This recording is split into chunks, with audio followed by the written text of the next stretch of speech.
నమస్తే రైతు సోదరులకు శుభోదయం. నేలతల్లి కార్యక్రమానికి స్వాగతం.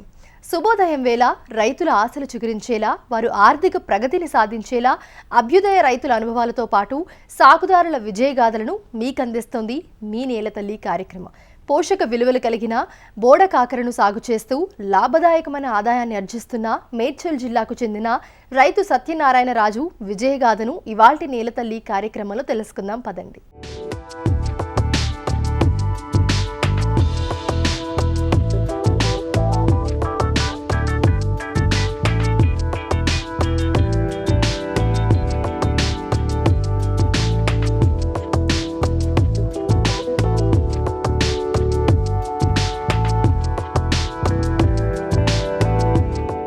కూరగాయ పంటలో విశిష్ట ఔషధ గుణాలు, పోషక విలువలు కలిగిన కూరగాయ బోడకాకర. ఒకప్పుడు అడవులు, తుప్పల్లో సహజ సిద్ధంగా పెరిగిన బోడకాకర ఇప్పుడు వ్యవసాయ క్షేత్రాల్లో వాణిజ్య పంటగా విరివిగా సాగుతోంది. రుచికి వగరే అయినా రైతులకు మాత్రం లాభాల తీపిని అందిస్తోంది ఈ తీగజాతి పంట. మేడ్చల్ జిల్లా కొల్తూరు గ్రామానికి చెందిన రైతు సత్యనారాయణ రాజా తనకున్న 2 ఎకరాల వ్యవసాయ భూమిలో శాశ్వత పందిర్లను ఏర్పాటు చేసుకుని బోడకాకర సేద్యం చేపట్టారు. ఎప్పుడూ కూడా కొత్త పంటలు సాగు చేయాలన్నది ఈ రైతు ఆలోచన. అందుకే ఎప్పటికప్పుడు పంట మార్పిడి విధానాలను అనుసరిస్తూ వైవిధ్యతను చాటుతూ బోడకాకర సాగుతో లాభదాయకమైన ఆదాయాన్ని ఆర్జిస్తున్నారు.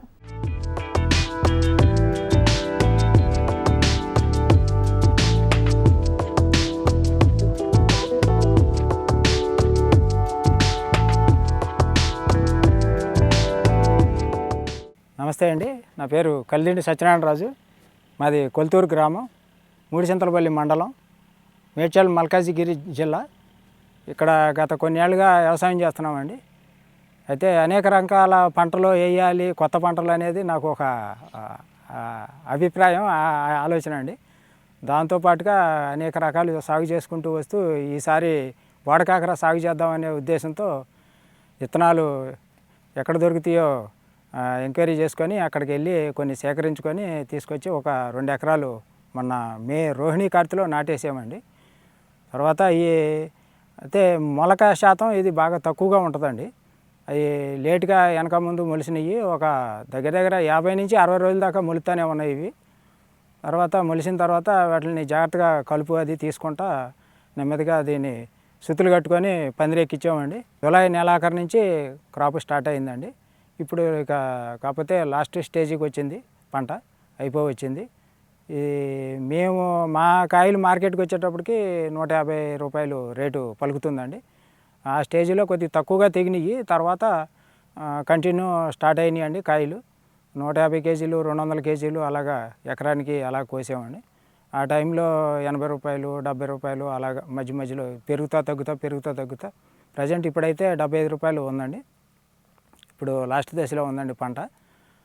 అనుకూలంగానే ఉంది. కాకపోతే దీనికి కూడా మన కాకరలాగే దీనికి కూడా వైరస్ అనేది ఉంటుందండి. ఆ వైరస్ పాదుల్ని గుర్తించి ముందుగానే వైరస్ పాదుల్ని తీసేసుకోవాలండి. ఈ జర్మినేషన్ కూడా బాగా తక్కువ అండి. విత్తనాలు ఒక 100 గ్రాములు విత్తనాలు తీసుకుంటే అందులో ఒక 10 గ్రాములే మొలుతాయండి. ఆ 10 గ్రాముల్లో కూడా ఒక 6-7 గ్రాములు మగ విత్తనాలే మొలుతాయండి. పాదుల శాతం బాగా తక్కువ ఉంటాయండి. అది గుర్తించడం కూడా బాగా కష్టం అండి. అది మనకి పూతకొచ్చేదాకా ఇప్పుడు ఆడపాదిని కానీ మగపాదిని కానీ మొత్తం ఏ పాదైనా సరే మనం ముందు పందిరెక్కించుకోవాలండి. ఎక్కించిన తర్వాత అది పూత స్టార్ట్ అయిన తర్వాత పిండి పడే స్టేజ్లో మనకి మగపాది ఏది, ఆడపాది ఏది అనేది మనం గుర్తించగలుగుతామండి. అప్పుడు కొన్ని మగపాదులు ఉండాలని పెద్దవాళ్ళు చెబుతారు పాలినేషన్ నిమిత్తంగా. కొన్ని మగపాదులు ఉంచుకొని మిగతా ఎక్సెస్ ఉన్న మగపాదుల్ని తీసేసి బయట వేసుకోవడం మంచిదండి. బోడకాకర సున్నితమైన పంట. ఈ పంటను అర్థం చేసుకోవడానికి కాస్త సమయం పడుతుందని అంటున్నారు రైతు సత్యనారాయణ రాజు. దీనికి కాకర మాదిరిగానే చీడపీడలు అధికమంటున్నారు. అడవిలో పెరిగే పాతును వాణిజ్యపరంగా పెంచే రైతులు తప్పనిసరిగా పంటను ఎప్పటికప్పుడు గమనిస్తూ కాపాడుకోవాలని ఈ సాగుదారు చెప్తున్నారు. కొత్తగా ఈ పంటను వేయాలనుకునే రైతులు నాణ్యమైన విత్తనాలను ముందుగా సేకరించాలన్నారు. బోడకాకర సాగు చేసిన రైతుల అనుభవాలను, సాగు పద్ధతులను తెలుసుకుని పంటపై పూర్తి అవగాహన వచ్చిన తర్వాత కొద్ది మొత్తంలో పంటను వేసుకుని ఆ తర్వాత విస్తీర్ణాన్ని పెంచాలని తెలిపారు. దీన్ని కూడా కొద్దిగా కాకరలాగే డౌని, పౌడరీ ఇలాంటి తెగుళ్ళు, తర్వాత త్రిప్స్, మైట్స్ ఇటువంటివి కూడా ఏ యాజమాన్య పద్ధతిలో మిగతా పంటలకి మనం అవలంబిస్తున్నామో అదే యాజమాన్య పద్ధతులు దీనికి కూడా అవలంబించాలండి. పచ్చపురుగు కూడా ఉంటుందండి దీనికి. కాయకి రంధ్రం చేసేసి తినేస్తుంది అండి. ఆ కాయలు మార్కెట్లో వాల్యూ ఉండవండి. అంత దాకా మనం దాన్ని పురుగు నష్టం చేసే అంతవరకు మనం వేచి చూడకుండా ముందుగానే జాగ్రత్త తీసుకోవాలండి. మందులు స్ప్రే చేసుకోవాలి. నా అనుభవ ప్రకారం లేకపోతే మిగతా అనుభవం ఉన్న రైతులు చెప్పిన దాని ప్రకారం మొదటి సంవత్సరం అంత పంట రాదండి. ఎందుకంటే ఇది జర్మినేషన్ బాగా తక్కువగా ఉంటాయి, పాదుల శాతం బాగా తక్కువగా ఉంటాయి. కాబట్టి మనం రెండో సంవత్సరంలో దీన్ని పూర్తి ఫలితాన్ని అయితే రైతు అనుభవించగలుగుతాడండి. ఎలాగంటే ఈ పళ్ళు అయిపోయి ఆటోమేటిక్గా విత్తనాలు నేల మీద రాలిపోవటం, లేదంటే పిట్టలో అవి తిని విసర్జించడం వల్ల కానీ భూమిలో మిక్స్ అయిపోయి ఉండటం, ఈ 5-6 నెలల్లో ఈ భూమిలో ఉండిపోయి మళ్ళీ మనకి తొలకరి వర్షాలు పడే టైంలోనే ఇవి మొలుతాయండి. ఆ మొలిసిన టైంలో మనం ఏ పాది అయితే మొలిసిందో ఆ పాదిని మనం జాగ్రత్తగా సుత్తులు కట్టుకొని నెమ్మదిగా పందిరి మీదకి దీన్ని లేపుకుంటే, జాగ్రత్తగా మందులు స్ప్రేలు చేసుకుంటే, జాగ్రత్తగా యాజమాన్య పద్ధతులు పాటింటే దీన్ని పంట తీసుకోవచ్చండి. పంట సున్నితమైనదని చెప్పుకోవాలి. దాన్ని రైతుకి అవగాహన ఉంటుంది కాబట్టి, మిగతా వ్యవసాయాలు చేస్తూ ఉంటారు కాబట్టి వాళ్ళకి అవగాహన ఉంటుంది కాబట్టి వాళ్ళు జాగ్రత్తగా దీన్ని కనిపెట్టుకొని దానికి ఏముంది, తెగులు ఉందా లేకపోతే ఏ రకమైన తెగులు ఉంది, డౌనీయా అది పౌడరీయా, వాతావరణ పరిస్థితులను బట్టి మారుతూ ఉంటాయి తెగుళ్ళు. అలాగే పురుగు కూడా వాతావరణ పరిస్థితులను బట్టి పురుగు ఉంటుందండి. పచ్చ పురుగు ఉండొచ్చు, లద్ది పురుగు ఉండొచ్చు, రబ్బర్ పురుగు ఉంటుంది. ఇటువంటి పురుగులకి సంబంధించిన మందులు స్ప్రే చేసుకుంటూ, తెగుళ్ళు మందు స్ప్రే చేసుకుంటూ దీన్ని జాగ్రత్తగా మనం మేనేజ్మెంట్ చేసుకుంటే రైతుకి లాభదాయకంగానే ఉంటుందండి. కాకపోతే ఏ రైతు అయినా సరే కొద్ది మొత్తంలో ముందు విత్తనాలు సేకరించుకొని, ఎక్కువ మొత్తం విత్తనాలు దొరికితే మంచిదే. విత్తనాలు ఎక్కువ మొత్తంలో అంటే కష్టం దొరకడం. కొద్ది మొత్తంలో కొద్దిగా చిన్న పందిరి, ఎకరా, ఒక అర్ధ ఎకరా లేకపోతే పావు ఎకరా వేసుకొని రైతు దీన్ని ముందు దాన్ని అబ్జర్వ్ చేసుకుంటే ఒక సంవత్సరం, నెక్స్ట్ ఇయర్ అనుకూలంగా ఉంది, పంట బాగుంది అని అనుకున్నప్పుడు రైతు ఇంకో కొద్దిగా ఎక్స్టెన్షన్ చేసుకుంటా వెళ్ళొచ్చు రైతు. ఈ లోపల మనకి ఆ సంవత్సరంలో దాని అనుభవాలు కూడా తెలుస్తాయి. ఇదేంటంటే నేచురల్ పంట, ఇది అడవిలో సహజసిద్ధంగా అడవిలో పెరిగే పాది ఇది. కాకపోతే ఏంటంటే మనం కమర్షియల్గా దీన్ని తీసుకొచ్చి పంట పొలాల్లో సాగు చేస్తున్నాం కాబట్టి కొన్ని సాధక బాధకాలు దాన్ని అర్థం చేసుకోవటం కొంత టైం పడుతుంది. అది గ్రహించుకోవాలి ముందు రైతు.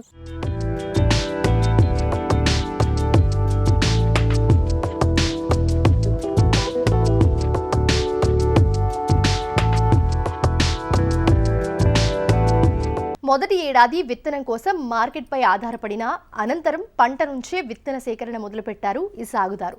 ఇలా సేకరించిన విత్తనాన్ని పాత పద్ధతుల్లోనే విత్తన శుద్ధి చేసి ఆ తరువాతే పొలంలో నాటుకోవాలంటున్నారు. దేశీ ఆవు పేడతో పిడకలు చేసి ఆ పిడకలను కాల్చి బూడిద చేసి ఆ బూడిదను విత్తనానికి పట్టించి దానిని ఎండబెట్టుకుని విత్తనాన్ని నిల్వ చేసుకోవాలని తెలిపారు. ఎకరాకు 5 కేజీల వరకు విత్తనం అవసరమవుతుందని తెలిపారు. కొత్తగా వేయాలనుకున్న రైతు ముందు విత్తనం ఎక్కడ దొరుకుతుందో అనేది ముందు గ్రహించి ఆ రైతుల్ని సంప్రదించి వాళ్ళ రైతు అనుభవాలు, సాధక బాధకాలు అనేకం ఉంటాయి. వ్యవసాయంలోనే ఉండకుండా ఉండవు. ప్రతిదీ క్షుణ్ణంగా పరిశీలన చేసుకున్న తర్వాత అప్పుడు నెమ్మదిగా మీరు కొంత విస్తీర్ణంలో సాగు చేసుకొని తర్వాత దాన్ని పెంచుకుంటూ వెళ్ళండి. కాకపోతే విత్తనాన్ని మట్టికి మనం సేకరించుకోవాలి. సేకరించుకున్న తర్వాత మనం పాత పద్ధతుల్లోనే ఇప్పటికి కూడా దాన్ని విత్తన శుద్ధి అనేది జరుగుతుంది ఈ విత్తనానికి మట్టికి. మేమైతే ఏం చేస్తున్నామంటే ప్రజెంట్ ఇప్పుడు నేను విత్తనం, నా పొలంలో విత్తనం నేను సేకరించుకుంటున్నాను. దాన్ని ఏం చేస్తున్నానంటే దేశీ ఆవు ఉంది నా దగ్గర. ఆవు పేడ పిడకలో కాల్చి బూడిద చేసి ఆ బూడిదని విత్తనానికి పట్టించి దాన్ని ఎండబెట్టుకొని నిల్వ పెట్టుకుంటున్నాను రాబోయే సంవత్సరంకి నేను పంట వేసుకోవటానికి. అలాగే ప్రతి రైతు దాన్ని తీసుకొని సేకరించుకొని దాన్ని ఆ రకంగా చేసుకుంటే మంచిదండి. తర్వాత ఇది ఎకరానికి అందాదుగా నేను ఎకరానికి 5 కేజీలు విత్తనానికి కాడికి వేసానండి. మాది లైన్కి 7 ఫీట్లు లెటరల్ డ్రిప్పర్ లైను. తర్వాత మొక్కకి దగ్గర ఇంచు నుంచి 2 ఇంచులు దూరంలో మేము విత్తనాన్ని భూమిలో నాటుకున్నామండి. అలా వేస్తేనే ఇది ఈ మాత్రం అన్నా మొలిసింది. అక్కడికి కూడా మగపాదులు ఎక్కువ ఉన్నాయి. నాకు ఈ మిగతా వ్యవసాయం పనుల వల్ల, ఒత్తిడి వల్ల మగపాదులను తీయలేకపోయాను. కానీ మగపాదులను అన్ని అవసరం లేదు. ఏదైనా ఒక 40-50 ఆడపాదులకి ఒక మగపాదు ఉంచుకుంటే సరిపోతుందండి. మరి ఎక్కువ మగపాదులు ఉన్నా మనకి మనం ఆడపాదులకి ఇచ్చే ఫెర్టిలైజర్ కానీ లేకపోతే ఏదైనా సరే, లేకపోతే పశువులు ఎరువు కానీ ఏది వేసినా సరే మొత్తం అంతా ఈ మగపాదులు బలంగా పెరుగుతాయి, ఈ మగపాదులు లాగేసుకుంటాయి, ఆడపాదిని పెరగనీయకుండా చేస్తాయి. కాబట్టి కొన్ని పాలినేషన్ నిమిత్తంగా కొన్ని ఉంచుకొని కొన్నిటి మట్టుకి కంపల్సరీ ప్రతి రైతు పూత వచ్చిన స్టేజ్లో గుర్తించగలుగుతాం. అంతవరకు ఏ రైతు వల్ల కూడా కాదు అది గుర్తించటం. అది గుర్తించి ఆ మగపాదుల్ని కొన్నిటిని తీసేసి తొలగించేసుకుంటే మనకి ఆడపాదులు హెల్తీగా పందిరంతా పాకటం, పందిరంతా అల్లుకోవాలి. పందిరంతా అల్లుకున్నప్పుడు మనకి పంట ఎక్కువ వస్తుంది. మరీ పలచగా పాదులు ఉన్నా కూడా అంత పంట రాదు, అది ఒకటి గ్రహించండి. ఉన్న ఆడపాదులను బట్టి మనకి బాగా పలచగా ఉన్నాయని అనుకుంటే దానికే ఇంకో కొద్దిగా పశువులు ఎరువు కానీ, కంపోస్టు, వర్మీ కంపోస్ట్ కానీ రకరకాల కంపోస్టులు ఉన్నాయి కదా, ఆ కంపోస్ట్ వేసుకుంటూ కొద్దిగా కాంప్లెక్స్ ఎరువు కూడా దానికి కొంత యాడ్ చేసుకొని మనం ఉన్న పాదుల్ని డెవలప్ చేసుకొని ఆ పంట తీసుకుంటే 1 సంవత్సరం అనుభవం వస్తుంది. తర్వాత దాన్ని బట్టి రైతుకి ఆటోమేటిక్గా అవగాహన అయిపోతుంది. కాబట్టి తర్వాత సంవత్సరం తనే ముందుకు వెళ్ళటానికి అవకాశాలు ఎక్కువగా ఉంటాయండి. విత్తనాన్ని నాటుకునే సమయంలో తగిన జాగ్రత్తలు తీసుకోవడం వల్ల నాణ్యమైన దిగుబడిని పొందవచ్చు. 40 ఆడపాదులను ఒక మగపాదు ఉండే విధంగా చూసుకోవాలి. మగపాదులు ఎక్కువగా ఉంటే ఆడపాదులకు ఇచ్చే ఎరువులను లాగేసుకుని అవి బలంగా పెరిగి ఆడపాదులను పెరగనీయకుండా చేస్తాయి. మరి ఆడ మగ పాదులను ఎలా గుర్తించాలో ఇప్పుడు తెలుసుకుందాం. ఈ ఆడపాదు అనేది పిండి పడతా ఉంటుందండి, మనకి చందం పిందులు కనపడతా ఉంటాయి, అవి గుర్తుంచుకోవాలి. తర్వాత మగపాద అనేది ఇగో ఇలాగా పూత విపరీతంగా వస్తుంది, ఇలాగ డొప్పలాగా వస్తుంది పూత. ఈ పూత పూసింది అని అంటే ఇంక ఇది పిండి పడదండి, ఇది మనం గుర్తుంచుకోవచ్చు తేలిగ్గానే రైతు. తర్వాత ఈ పాదుల్ని కొన్నిటిని తొలగించేసేయాలండి. మొన్న మొక్క నాటిన తర్వాత ఇది వెనక ముందుగా మొలుస్తుంది. మల్చింగ్ సీటు దీనికి అనేది పనికిరాదు, ఎందుకంటే విత్తనం ఎక్కువ ఎక్కువ మోతాదులో మనం నాటుకోవాలి. కాబట్టి దీనికి మల్చింగ్ సీటు మటుకి ఎప్పుడు కూడా పనికిరాదండి. కాకపోతే మొక్క మొలిసిన తర్వాత కానీ లేకపోతే మొలవకు ముందే కానీ విత్తనం నాటేసుకున్న తర్వాత మనం కంపోస్ట్ అనేది కంపల్సరీగా పశువుల ఎరువు ఏదైనా సరే మనం పైన బెడ్ మీద వేసుకోవాలండి. ఇలాగా శాశ్వత పందిర్లు ఉంటే శాశ్వత పందిర్ల మీద సాగు చేసుకోవచ్చు. లేదనుకోండి మనం కర్రలతో ఆల్టర్నేట్గా మనం ఇప్పుడు చిక్కుడు పాదులు కానీ లేకపోతే టమాటా కానీ స్టేకింగ్ చేసి పండిస్తున్నాము, అదే రకంగా కూడా దీన్ని కొద్ది మొత్తంలో సాగు చేసుకోవాలనుకున్నప్పుడు అలా సాగు చేసుకోవచ్చు అండి. ఎక్కువ మొత్తంలో సాగు చేసుకోవాలన్నప్పుడు ఇలాంటి శాశ్వత పందిర్లలో పెట్టుకోవడం మంచిది. రేటు కూడా ఇది కూడా కొద్దిగా అప్ అండ్ డౌన్ అవుతూ ఉంటుంది. సరే మనం పండించాలని అనుకున్నాము, ఇక మార్కెట్ అనేది రైతు ఆధ్వర్యంలో ఏమీ ఉండదు, మనం సాగు చేయాలని అనుకున్నాము కాబట్టి అది సాగు చేసుకుంటూ ముందుకెళ్ళవచ్చు. మొక్కలు ఎదిగే దగ్గర నుంచే పిందె, కాయ దశల్లో వివిధ రకాల చీడపీడలు బోడకాకర పంటను ఆశిస్తాయి. వాటిని ఎప్పటికప్పుడు గుర్తించి తగిన సస్యరక్షణ చర్యలు తీసుకోవాలని రైతు సత్యనారాయణ రాజు సూచిస్తున్నారు. వర్షాలు కురిసే సమయంలో అధిక మొత్తంలో నీరు అందించకూడదని, అవసరాన్ని బట్టి నీరు ఇస్తే సరిపోతుందని రైతు తెలిపారు. సమగ్ర యాజమాన్య పద్ధతులు పాటించడం వల్ల పంట నాణ్యత బాగుంటుందని అన్నారు. ముఖ్యంగా ఈ పంటలో కాయ నాణ్యత అత్యంత ప్రమాణికం. కాయ పుచ్చున్న, రంగు మారిన మార్కెట్లో ఆశించిన ధర రాదని రైతు చెప్తున్నారు. పాదులు మొలిసిన తర్వాత జాగ్రత్తగా దాన్ని ఎప్పటికప్పుడు కలుపు తీసుకొని నివారణ చేసుకొని మనం ప్రతి పాదిని కాపాడుకోవాలి. ముందైతే అందులో కూడా మనకి మొదటి దశలో ఎక్కడన్నా వైరస్ పాదులు ఏమన్నా కనపడితే తీసేసేయాలి, తీసేసి బయట వేసుకోవాలి, వాటిని తగలబెట్టేసేయాలి, దగ్గరలో ఉంచకూడదు. అలాగే మనం కాకరపాదులకి బీరపాదులకి ఏ జాగ్రత్తలు అయితే తీసుకుంటామో అదే జాగ్రత్తలు వీటికి కూడా తీసుకోవాలి. వైరస్ ఉంటుంది, తర్వాత త్రిప్స్ ఉంటుంది, మైట్స్ ఉంటుంది, తర్వాత దోమ ఉంటుంది, పచ్చదోమ, తెల్లదోమ ఇవన్నీ ఉంటాయి. తర్వాత తెగులు విషయానికి వచ్చినప్పుడు మటుకి మనకి డౌనీ ఉంటుంది, పౌడరీ ఉంటుంది, ఆంతర్నాక్స్ ఉంటుంది. అంటే అప్పుడు ఉన్న వాతావరణ పరిస్థితులను బట్టి దానికి తగిన మందులు స్ప్రే చేసుకుంటూ ఉండాలి. ఇక పిండి దశకు వచ్చినప్పుడు మనకి పచ్చపురుగు అనేది ఉంటుంది. ఆ పచ్చపురుగు నివారణకి మనం పొక్లైన్ కానీ ఇలాంటి మందులు, తెగులు మందు ఏదైనా ఒకటి దాన్ని కలుపుకొని తెగులు నివారణకి ఇటు పురుగు నివారణకి చేసుకోవాలి. తర్వాత మనకి వాటర్ మేనేజ్మెంట్ కూడా దీంట్లో చాలా జాగ్రత్తగా చూసుకోవాలి. వర్షాలు ఎక్కువగా పడినప్పుడు నీళ్ళు అంతా ఎక్కువగా ఇవ్వకూడదు. ఎక్కువ ఇచ్చామంటే 10% ఎక్కువ అయిపోయి దుంప కుళ్ళుడు కానీ దుంప తయారవుతుంది. తర్వాత పాదు పెరిగే కొలిది దీంట్లో మొదల్లో దుంప తయారవుతుంది, దుంప కుళ్ళుడు వస్తుంది, పాదు తొందరగా దాని తొందరగా చచ్చిపోవడానికి అవకాశాలు ఎక్కువగా ఉంటాయి. అవసరాన్ని బట్టి రైతుకి ఆటోమేటిక్గా వ్యవసాయం చేసే రైతుకి ప్రతి రైతుకి తెలుస్తుంది కాబట్టి దాని అవసరాన్ని బట్టి అప్పుడున్న వాతావరణ పరిస్థితులను బట్టి మనం వాటర్ మేనేజ్మెంట్ మట్టుకి చూసుకోవాలి. అది డ్రిప్పా లేకపోతే నీళ్లు పారింపుడా అనేది ఏదైనా పర్వాలేదు, దాన్ని మట్టుకి దృష్టిలో పెట్టుకోవాలి రైతు. అవసరాన్ని బట్టే నీళ్ళు ఇవ్వాలి. అతిగా నీళ్ళు కూడా అవసరం లేదు, దీనికి నీళ్లు అవసరాన్ని బట్టే ఇచ్చుకోవాలి, పంటను కాపాడుకోవాలి. తర్వాత దీనికి పచ్చపురుగు అనేది కొద్దిగా అటాక్ చేస్తూ ఉంటుంది పిండి దశల నుంచి కాయ దశలని. అప్పుడు మటుకు మనం కంట్రోల్ చేసుకోవాలి కంపల్సరీ. పురుగు బెజం పెట్టిందంటే ఆ కాయలు ఎవరు కొనరు, మార్కెట్లో కూడా దానికి వాల్యూ కూడా ఉండదు. అది చూసుకోవాలి రైతు.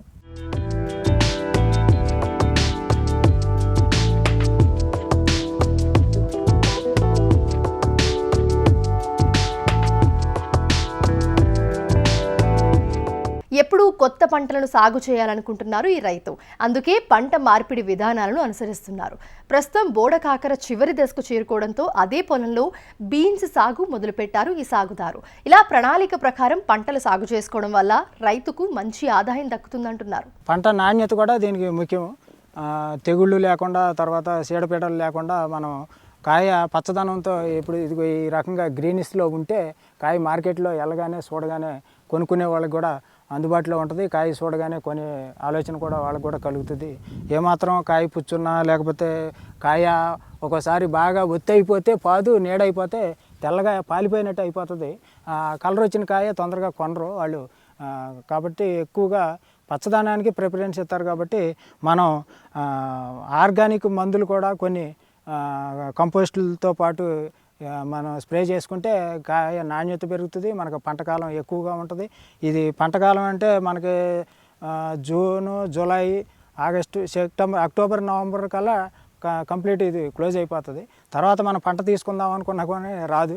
అప్పటికి చలి వాతావరణం స్టార్ట్ అయిపోతుంది. చలి వచ్చిందంటే ఇది పంట చేతికి రాదు, ఇక ఆగిపోతుంది. కాసేపాదు కూడా ఆగిపోయే లక్షణాలు దీంట్లోనే ఉన్నాయి. ఇది ఏకవార్షిక పంట అన్నట్టు, ఇది బహువార్షిక పంట కాదు. కాబట్టి జాగ్రత్తగా రైతు ఒక పంటని దీన్ని తీసుకొని తర్వాత ఈ పంట అయిపోగానే ఇంకో పంట మనం అదే మొదలను అదే పాదులను, ఇప్పుడు నేను ఉన్నాను ఈ బీన్స్ పెట్టాను, ఈ పాదు దశ దీని దశ అయిపోతుంది కాబట్టి ఇప్పుడు బీన్స్ పెట్టుకున్నాను. ఈ పందిరికి ఈ బీన్స్ని పైకి పాకించుకొని ఇది పందిరి బీన్స్, ఇది పంట తీసుకోవడానికి మళ్ళీ నాకు ఇంకొక అవకాశం ఉంది. ఇది ఇప్పుడు ఈ ఆగాకర పండించుకున్నాను, తర్వాత బీన్స్ పండింతాను. తర్వాత కొంతమంది రైతులు ఏం చేస్తారంటే సిక్కుడు పాదులు పెట్టుకుంటారు ఈ స్టేజ్లో కూడా. ఇప్పుడు మనకి సిక్కుడు పాదులు అనేవి మళ్ళీ మనకి మార్చి, ఏప్రిల్ వరకు కూడా మళ్ళీ పంట వస్తాయి. శీతాకాలం పంట కాబట్టి క్రాప్ కూడా బాగానే వెళ్తుంది. ఇప్పుడు విత్తనం సేకరించుకోవాలనుకున్నప్పుడు రైతు పండించినప్పుడు ఈ కాయలు పచ్చికాయలు మనం అమ్ముకుంటాం. మనం ఇలా కాయలు కోస్తూ ఉండగానే అక్కడక్కడ ఇలా పండిపోయిన కాయలు మనకి కనపడతా ఉంటాయి. ఈ పండిన కాయల్ని ఇలాగా తీసుకొని మనం కోసుకొని విత్తనాలు ఒలుసుకొని వాటిని ఆవు పిడకలో కాల్చిన బూడిదలో మనం నిల్వ చేసుకుంటే బాగా ఉంటుంది. మొలక శాతం ఇంకా కొంత పెరగటానికి కూడా ఉంటుంది. ఇప్పటివరకు అయితే రైతులు ఎవరో కూడా మిగతా విత్తన శుద్ధి చేసినట్టుగా కెమికల్తో విత్తన శుద్ధి అయితే చేయరు. మనం కూడా అదే పాటించడం మంచిది. ఈ పండు కాయలు సేకరించుకోవచ్చు రైతు మొదటి సంవత్సరంలోనే. తర్వాత రెండో సంవత్సరం రైతు కొనుక్కునే అవసరం ఉండదు. వాటినే డెవలప్ చేసుకుంటా రైతు విస్తీర్ణాన్ని పెంచుకుంటా వెళ్ళొచ్చు. బోడకాకర వేసిన మొదటి సంవత్సరం రైతుకు పెద్దగా లాభం ఉండదంటున్నారు ఈ సాగుదారు. రెండో ఏడాది నుంచి రైతుకు ఆశించిన రాబడి వస్తుందంటున్నారు. 2 ఎకరాల్లో బోడకాకర సాగుకు సుమారు 2.5 లక్షల వరకు పెట్టుబడి అయిందని, అన్ని ఖర్చులు పోను 2.5 లక్షల వరకు లాభం మిగులుతోందని రైతు హర్షం వ్యక్తం చేస్తున్నారు. మరి బోడకాకర పంట మార్కెట్ ఏ విధంగా చేసుకున్నారు రైతు మాటల్లోనే తెలుసుకుందాం. మొదటి సంవత్సరంలో అంత లాభదాయకం కాదండి, కానీ రైతు రెండో సంవత్సరం వరకు కూడా కొద్దిగా ఓపిక పట్టాలి. ఆ రెండో సంవత్సరం కొద్దిగా ఆదాయం వస్తుందండి. ఎలాగంటే ఇది మనకి మొలవటానికే ఎక్కువ టైం పడుతుంది, తర్వాత మొలిసే పర్సంటేజ్ కూడా బాగా తక్కువ. కాబట్టి ఈ సంవత్సరం మనం పంట తక్కువగా తీసుకుంటే, ఆదాయం లెక్కేసుకోకుండా పంట తీసుకుంటే నెక్స్ట్ ఇయర్ ఈ పడి మొలిసే విత్తనాలు కొన్ని ఉంటాయి, రైతు సేకరించుకున్న విత్తనాలు కొన్ని ఉంటాయి. కాబట్టి మొక్క యూనిఫామ్గా పెంచుకోవడానికి అవకాశం ఉంది. తొందరగా ఎర్లీగా పందిరి మీదకి పాకించుకొని మార్కెట్లో అందరిది పంట చేతికి రాకమునిపే మనం కొంత మన పంటని కొద్దిగా మార్కెట్లో మనం అమ్ముకోగలిగితే ఆ టైంలో రేట్ ఎక్కువగా ఉంటుంది. కాబట్టి రెండో సంవత్సరంలో రైతు దాని లాభం పొందగలుగుతాడనేది నా అభిప్రాయం అండి. అలాగే ఈ పంటలో దాదాపుగా నేను ఇప్పుడు 2 ఎకరాలకి 2.5 లక్షలు ఖర్చు పెట్టానండి. అమ్మకం యావరేజ్న మొత్తం మీద ఒక 5 లక్షలు అమ్మకం వచ్చిందండి. ఒక 2.5 లక్షల ప్రాఫిట్ అయితే కనపడింది. కాకపోతే ఇది 4 నెలల్లో అయిపోతుంది. మళ్ళీ ఇప్పుడు నెక్స్ట్ మనం బీన్స్ పెట్టుకున్నాం కాబట్టి అది మనకి అదనంగా మళ్ళీ పంట మనకి చేతికి తీసుకుంటాం కాబట్టి అంత ఇబ్బంది లేదు, సాగు చేసుకోవచ్చు రైతు. మార్కెట్ ఎలా చేసుకోగలిగానంటే కొంత మాకు దగ్గరలో అందుబాటులో మోరుకు వాళ్ళకి కూరగాయలు ఇస్తూ ఉంటామండి. వాటితో పాటు ఇవి తర్వాత రతన్దీపు సూపర్ మార్కెట్లకి వెండర్స్ ఉన్నారు ఇక్కడ, వాళ్ళకి మేము అమ్ముకోగలిగాము. అమ్ముకోవటం వల్ల ఏంటంటే మనకి ప్లస్ మనకి కమిషన్ మిగులుతుంది. మార్కెట్లో అయితే మనం కమిషన్ లాస్ అవుతాము. ఇక్కడ ఇలా అమ్ముకోవటం వల్ల మనం కమిషన్ సేవ్ అవుతున్నాము. అలాగే గార్డెన్లోకే వచ్చి కొనుక్కెళ్ళేవారు, ఇక్కడ అంగళ్ళు అమ్ముకునేవాళ్ళు, అది కూడా మనకి ప్లస్ పాయింట్ అవుతుంది. కొత్తగా సాగు చేయదలుచుకున్న రైతులు ముందు గమనించాల్సిన విషయం ఏంటంటే భూమి వాలు ఉండాలి, భూమి నీరు పట్టకూడదు. శెలకా భూమి, ఎర్ర భూమి, దుబ్బ నేల, తర్వాత నల్ల భూమి కూడా పనిచేస్తుంది దీనికి. కాకపోతే భూమి వాలు ఉండాలి. భూమి నీరు పట్టే భూమి అయితే దీనికి అనుకూలం కాదు. పాదు తొందరగా దాని లైఫ్ టైం తగ్గిపోతుంది, పంట తొందరగా వదిలేస్తుంది. ఎక్కువ భూమి నీరుని కూడా తట్టుకోలేదు ఈ పంట. కాకపోతే అది మెలకువలు పాటించండి. ఈ జాగ్రత్తలు తీసుకొని రైతులు కొద్ది మొత్తంలో సాగు చేసుకొని దాని ఫలితాన్ని పొందిన తర్వాత ఇంకా కొంత సాగు చేసుకోవడానికి ప్రయత్నం అయితే చేయండి. ఇది నేను చెప్పవలసిన విషయం. ఈ అవకాశం ఇచ్చిన హెచ్ఎంటీవీ వారికి ధన్యవాదాలు తెలియజేస్తున్నాను.